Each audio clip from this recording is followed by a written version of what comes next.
Assalamualaikum warahmatullahi wabarakatuh. Saya Safitri dengan NIM 03 10 20 30 73 dari Tadris Biologi 2 dengan mata kuliah Fisiologi Hewan dengan dosen pengampu Bapak Roni Afriyadi MPD, Fakultas Ilmu Tarbiyah dan Keguruan, Universitas Islam Negeri Sumatera Utara.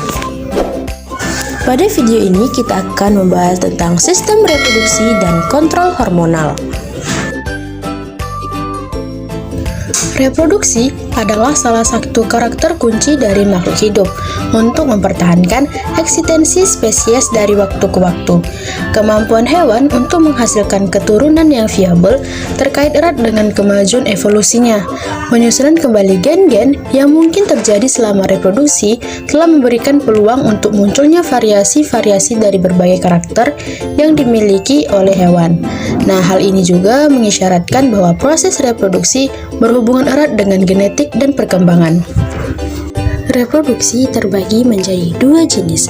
Yang pertama ada reproduksi aseksual dan reproduksi seksual. Secara esensial, proses-proses reproduksi aseksual merupakan manifestasi dari proses mitosis yang hanya melibatkan satu individu parental saja. Mekanisme reproduksi ini lebih sederhana daripada reproduksi seksual. Reproduksi aseksual dapat menghasilkan keturunan dalam jumlah yang banyak dan tidak memerlukan pasangan individu sehingga hambatan-hambatan reproduksi lebih sedikit. Akan tetapi, variasi genetik dari turunannya sangat rendah atau bahkan seragam. Sedangkan reproduksi seksual membutuhkan keberadaan pasangan kawin yang sesuai dan kecocokan seksual yang harus dipenuhi sebelum perkawinan berlangsung sehingga lebih banyaknya hambatan yang terjadi. Organ seksual. Pada hewan, organ-organ yang termasuk ke dalam sistem reproduksi cukup kompleks dan berbeda antara organ jantan atau genitalia maskulus dan organ betina genitalia femina. Organ-organ tersebut meliputi unit produksi sel gamet, unit perkembangan embrio, dan alat kopulasi serta penghasil hormon-hormon seks. Sistem reproduksi jantan. Sistem reproduksi jantan terdiri dari yang pertama, adanya gonad, yaitu testis berfungsi sebagai penghasil gamet jantan, sperma dan hormon yang terkait dengan reproduksi seperti testosteron. Gonad terutama dibangun oleh lobus-lobus di mana di dalamnya terdapat 1 hingga 4 tubulus atau saluran seminiferus. Pada manusia terdapat lebih kurang 250 tubulus seminiferus.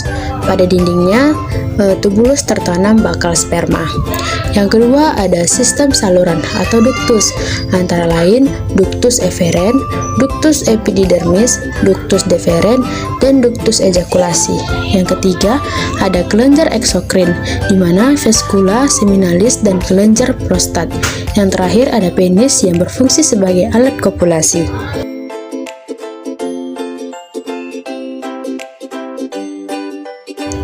Sistem reproduksi betina. Secara struktural, sistem reproduksi betina terdiri atas gonad dan saluran reproduksi. Saluran reproduksinya termodifikasi untuk tempat masuknya sperma dan tempat perkembangan embrio. Secara spesifik, organ reproduksi tersebut adalah yang pertama, gonad, terdiri dari sepasang ovari yang berfungsi sebagai penghasil ovum dan hormon reproduksi seperti estrogen dan progesteron. Dalam ovarium ini terdapat oosit dengan berbagai ukuran dan tingkat perkembangan. Yang kedua ada saluran reproduksi yang terdiri dari tuba fallopi, uterus di mana embrio tertanam saat hamil, cervix dan vagina.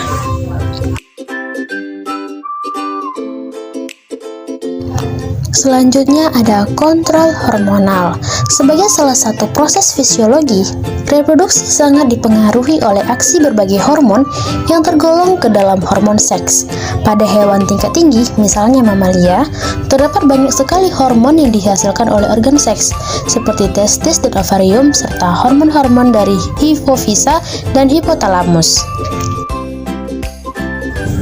Kontrol hormonal pada hewan jantan. Ada dua hormon reproduksi jantan yang utama, yaitu ada testosteron yang dihasilkan oleh sel interstisial atau Leydig yang terdapat di antara tubulus seminiferus testis. Hormon ini mempunyai efek lokal, mempertahankan proses spermatogenesis dan juga organ lain seperti otak. Sekresi testosteron dirangsang oleh LH yang dihasilkan oleh hipofisa. Yang kedua, ada androgen yang dihasilkan oleh sel Sertoli karena pengaruh FSH. Androgen bekerja mempertahankan kadar testosteron dalam tubulus seminiferus.